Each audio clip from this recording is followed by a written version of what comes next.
ये आकाशवाणी रायपुर है। प्रादेशिक समाचार बुलेटिन के साथ मैं लता देवी चौहान।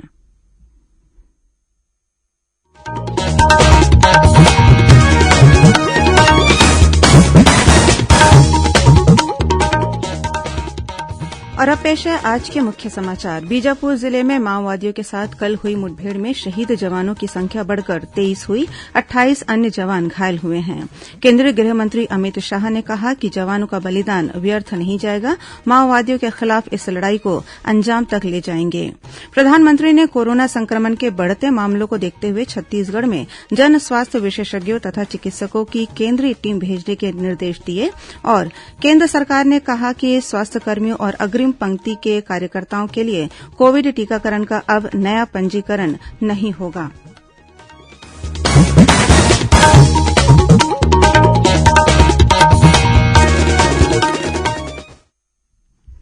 कोविड मरीजों की संख्या फिर से बढ़ रही है, इसलिए सभी श्रोताओं से अपील है कि कोई भी कोताही न बरतें। सभी सुरक्षा उपायों का पालन करें और 45 वर्ष ऊपर के सभी लोग बेहिचक टीका लगवाएं, सुरक्षित रहें और इन आसान उपायों का पालन करें।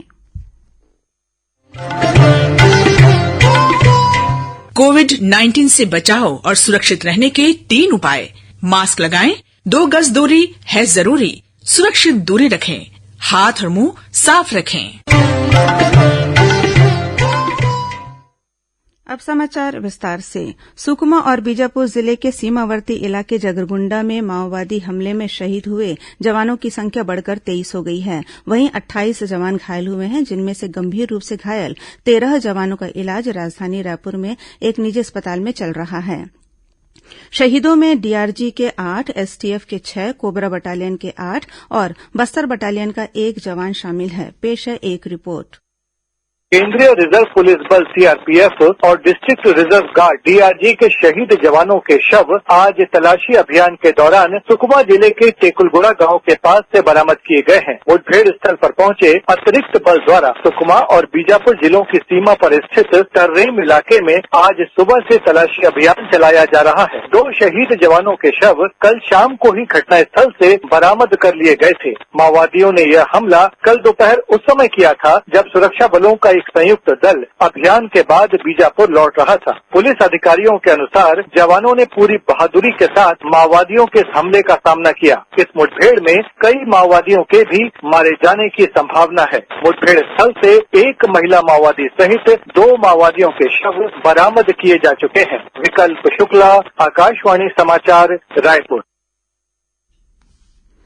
राष्ट्रपति रामनाथ कोविंद और प्रधानमंत्री नरेन्द्र मोदी ने माओवादी मुठभेड़ में शहीद हुए बहादुर सुरक्षाकर्मियों को श्रद्धांजलि दी है। श्री मोदी ने कहा कि वीर शहीदों के बलिदान को भुलाया नहीं जा सकता। उन्होंने घायलों के शीघ्र स्वस्थ होने की कामना की।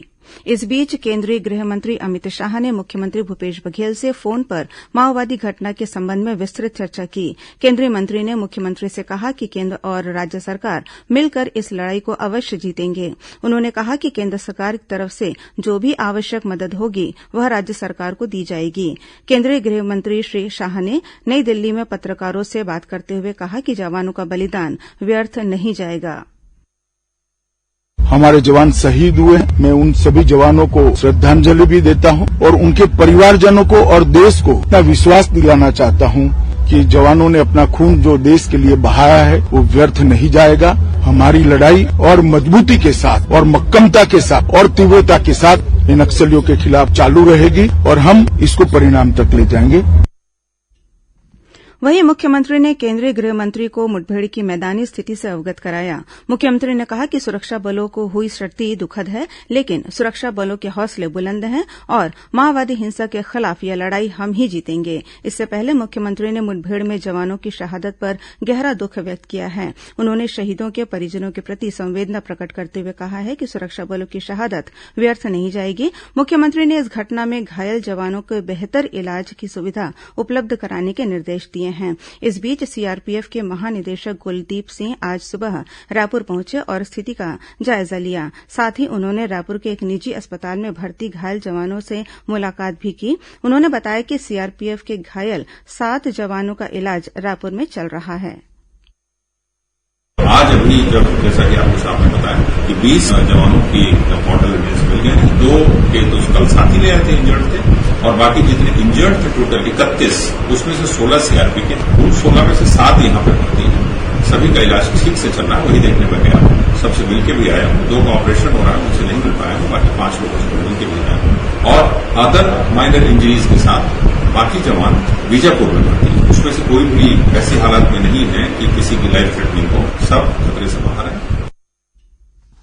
वहीं नेता प्रतिपक्ष धरमलाल कौशिक ने माओवादी हिंसा में शहीद जवानों को श्रद्धांजलि दी है। उन्होंने आरोप लगाया कि राज्य की कांग्रेस सरकार की गलत नीतियों के कारण प्रदेश में माओवादी मजबूत हो रहे हैं। राज्य सरकार माओवादियों से मोर्चा लेने में पूरी तरह असफल है। प्रधानमंत्री नरेन्द्र मोदी ने कोरोना संक्रमण के बढ़ते मामलों को देखते हुए छत्तीसगढ़ सहित महाराष्ट्र और पंजाब में जन स्वास्थ्य विशेषज्ञों तथा चिकित्सकों की केंद्रीय टीम भेजने के निर्देश दिए हैं। श्री मोदी ने आज नई दिल्ली में देश में कोविड-19 महामारी की स्थिति और टीकाकरण अभियान की उच्च स्तरीय समीक्षा बैठक की। उन्होंने कहा कि महामारी के फैलाव को रोकने के लिए 5 स्तरीय रणनीति टेस्टिंग, ट्रेसिंग, ट्रीटमेंट, कोविड व्यवहार और टीकाकरण को गंभीरता और प्रतिबद्धता से लागू करना चाहिए। बैठक के दौरान उन्होंने जनता के बीच कोरोना के प्रबंधन और जागरूकता के संबंध में निर्देश दिए। कोविड व्यवहार के लिए इस महीने की 6 तारीख से लेकर 14 तारीख तक एक विशेष अभियान चलाया जाएगा, जिसमें 100% मास्क पहनने, व्यक्तिगत स्वच्छता और सार्वजनिक स्थानों तथा कार्यस्थलों और स्वास्थ्य सुविधाओं में साफ सफाई पर जोर दिया जाएगा। उन्होंने कहा कि सभी राज्यों को कोविड-19 का फैलाव रोकने के लिए कड़े और व्यापक कदम उठाने की जरूरत है। छत्तीसगढ़ में टीकाकरण अभियान जोर शोर से जारी है। कल 2,92,000 से अधिक लोगों को कोरोना का टीका लगाया गया। अब तक प्रदेश में करीब 28 लाख लोगों को कोविड वैक्सीन की डोज दी जा चुकी है।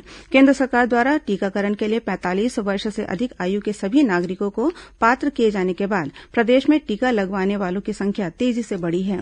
सरकारी केंद्रों में टीकाकरण की सुविधा के मामले में छत्तीसगढ़ पूरे देश में चौथे स्थान पर है। इस बीच रायगढ़ जिले के 2 गांव बिंचकोट और एकताल 100% कोरोना टीकाकृत गांव बन चुके हैं।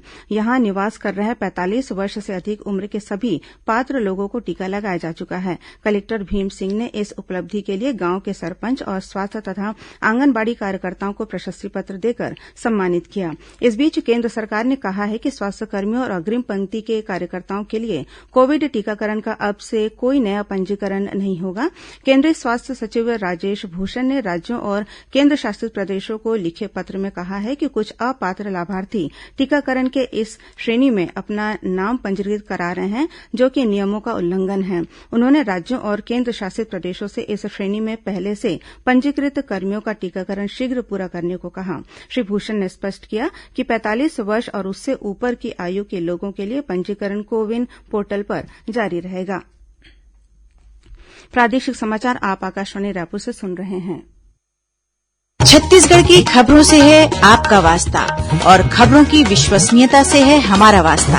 आकाशवाणी समाचार रायपुर के प्रादेशिक समाचार बुलेटिन के साथ ही हमारे समसामयिक कार्यक्रम आप रेडियो के अलावा अपने मोबाइल पर भी सुन सकते हैं। आकाशवाणी समाचार फेसबुक, ट्विटर और यूट्यूब पर भी उपलब्ध है। हमारा Facebook page Chhattisgarh news on AIR, Twitter handle CGAIR news और हमारा यूट्यूब चैनल है छत्तीसगढ़ AIR न्यूज। तो अब रेडियो के साथ ही आपके मोबाइल के जरिए भी हम पहुंच रहे हैं आप तक। छत्तीसगढ़ की हर खबर के लिए सुनते रहिए आकाशवाणी समाचार। और अब आगे बढ़ते हैं बाकी के समाचारों की ओर। प्रदेश में कोरोना संक्रमण के मामले तेजी से बढ़ रहे हैं। कल प्रदेश में 5,800 से अधिक नए कोरोना संक्रमित मरीज मिले हैं। प्रदेश में अब तक 3,63,700 से अधिक कोरोना संक्रमित मरीज पाए गए हैं। कल प्रदेश में कोरोना संक्रमण से 31 लोगों की मृत्यु भी हुई है। वहीं भिलाई नगर के विधायक देवेन्द्र यादव और उनके परिवार के 5 सदस्य कोरोना संक्रमित पाए गए हैं। श्री यादव ने ट्वीट कर यह जानकारी दी है। इस बीच कोरोना संक्रमण के बढ़ते मामलों को देखते हुए विभिन्न जिलों में प्रशासन ने सख्ती दिखानी शुरू कर दी है। राजधानी रायपुर सहित जिले के सभी नगरीय निकाय क्षेत्रों में जिला प्रशासन द्वारा जारी नया निर्देश आज से आगामी आदेश तक प्रभावशील हो गया है। आज दुकानें सुबह 6 बजे से शाम 6 बजे तक ही खुली रही। वहीं रेस्टोरेंट, होटल, बार और ढाबों को रात 8 बजे तक ही खोलने की अनुमति होगी। शहरी क्षेत्रों में सभी प्रकार के साप्ताहिक बाजार भी आगामी आदेश तक बंद रहेंगे। उधर कोंडागांव जिले में प्रशासन ने कोरोना संक्रमण से बचाव के लिए सभी खाद्य कारोबारी और दवा व्यापारियों के लिए दिशा निर्देश जारी किए हैं। निर्देश में कहा गया है कि खाद्य और दवा व्यापारी नजदीक की कोरोना जांच केंद्र में अपना और अपने स्टाफ का कोरोना टेस्ट करवाएं। साथ ही जो 45 वर्ष से अधिक उम्र के हैं वे कोविड का टीका अवश्य लगवाएं। इस बीच स्वास्थ्य मंत्री टीएस सिंहदेव ने कल दुर्ग जिले में कोरोना संक्रमण की स्थिति और इसके रोकथाम की रणनीति को लेकर समीक्षा की। इस मौके पर श्री सिंहदेव ने कहा कि जिले में कोरोना संक्रमण को रोकने के लिए हर स्तर पर कार्य किया जाएगा। बैठक में उन्होंने ऑक्सीजन सिलेंडर की अतिरिक्त उपलब्धता के निर्देश देने के साथ ही बेड की संख्या बढ़ाने पर भी जोर दिया। वहीं स्वास्थ्य विभाग ने कहा है कि प्रदेश में अभी कोरोना जांच के लिए टेस्टिंग किट पर्याप्त संख्या में उपलब्ध है। स्वास्थ्य आयुक्त डॉक्टर सीआर प्रसन्ना ने बताया कि 1 लाख रैपिड एंटीजन किट की आपूर्ति हुई है। कल 1 लाख और परसों 1,05,000 किट प्रदेश को और मिलेंगी। उन्होंने बताया कि स्वास्थ्य विभाग के पास अभी 2,28,000 आरटी पीसीआर टेस्ट किट मौजूद हैं। प्रदेश में फिलहाल टेस्ट किट की किसी भी तरह का संकट नहीं है। इस बीच पूर्व मुख्यमंत्री डॉक्टर रमन सिंह ने कोरोना के बढ़ते संक्रमण पर चिंता जताते हुए कहा है कि प्रदेश में स्थिति ठीक नहीं है। उन्होंने कहा कि आबादी के आधार पर देखें तो प्रदेश देश में कोरोना संक्रमण के मामले में पहले नंबर पर है। डॉक्टर सिंह ने कहा कि कोरोना के मामले हर दिन बढ़ रहे हैं, इसके लिए जिम्मेदार कौन है?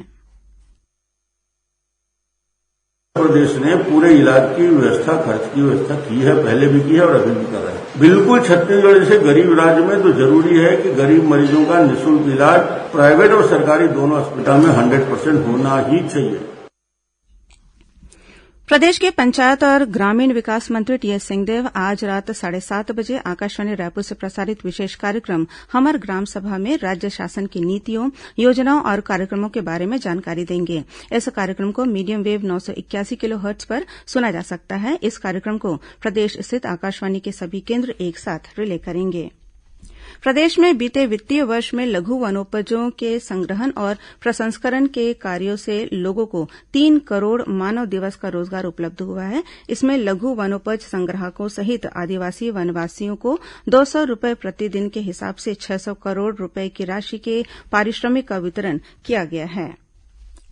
ईस्टर का पर्व आज विश्व भर में मनाया जा रहा है। गुड फ्राइडे को ईसा मसीह को सलीब पर चढ़ाए जाने के बाद ईस्टर संडे का पर्व उनके पुनर्जीवित होने की खुशी में मनाया जाता है। राष्ट्रपति रामनाथ कोविंद, उपराष्ट्रपति एम वेंकैया नायडू और प्रधानमंत्री नरेन्द्र मोदी ने ईस्टर पर देशवासियों को शुभकामनाएं दी हैं। अब कुछ अन्य खबरें संक्षिप्त में। रायगढ़ जिले के तमनार क्षेत्र में बीती रात एक हाथी के हमले में एक युवक की मौत हो गई और राजनांदगांव से लगे गठुला भेड़ीकला के पास चिखली पुलिस ने एक वाहन से करीब 34 लाख रूपये का जर्दा गुटखा बरामद किया है। अंत में मुख्य समाचार एक बार फिर। बीजापुर जिले में माओवादियों के साथ कल हुई मुठभेड़ में शहीद जवानों की संख्या बढ़कर 23 हुई। 28 अन्य जवान घायल हुए हैं। केंद्रीय गृह मंत्री अमित शाह ने कहा है कि जवानों का बलिदान व्यर्थ नहीं जाएगा। माओवादियों के खिलाफ इस लड़ाई को अंजाम तक ले जाएंगे। प्रधानमंत्री ने कोरोना संक्रमण के बढ़ते मामलों को देखते हुए छत्तीसगढ़ में जन स्वास्थ्य विशेषज्ञों तथा चिकित्सकों की केंद्रीय टीम भेजने के निर्देश दिए। और केंद्र सरकार ने कहा है कि स्वास्थ्यकर्मियों और अग्रिम पंक्ति के कार्यकर्ताओं के लिए कोविड टीकाकरण का अब नया पंजीकरण नहीं होगा।